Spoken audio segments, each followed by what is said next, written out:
Cultures throughout time have used the four elements to give meaning to life. Indigenous cultures often use the four elements in what are called medicine wheels.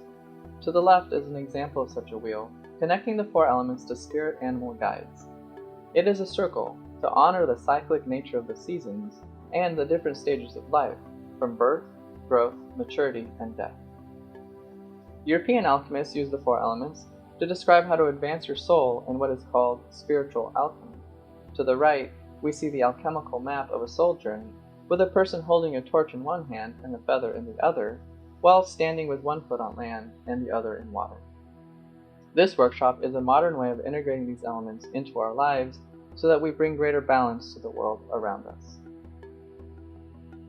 Air and fire are the masculine elements regarding thought and action. Water and earth are the feminine elements of emotion and resources. Masculine principles tend to value individuality and independence, whereas feminine principles tend to value relationships and collaboration. Just because you were born with a penis or a vagina doesn't mean you are by default masculine or feminine. Actually, it's been my experience that half of penis-born people lead with the feminine elements and half of vagina-born people lead with the masculine elements. From an energetic perspective, you can find any combination of people out there.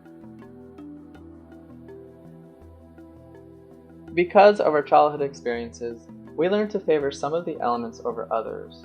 We can call these elements our light elements because we have more conscious understanding of them and tend to lead with them. The elements which we are less comfortable with make up our shadow side. They show up in ways that we are less conscious about.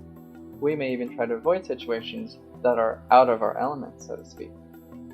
Over the course of our lives, we learn to balance the elements so that we can be more stable people and hold healthier and happier relationships with others. In fact, all of the dysfunctions in the world are due to elements which have been chronically repressed, rejected, and neglected in some way. Energetic blocks can even show up as a chronic physical illness in some cases. Common dysfunctions that show up from neglecting elements include perfectionism, being unreliable, alcoholism, depression, money insecurity, gambling, greed, and materialism, just to name a few.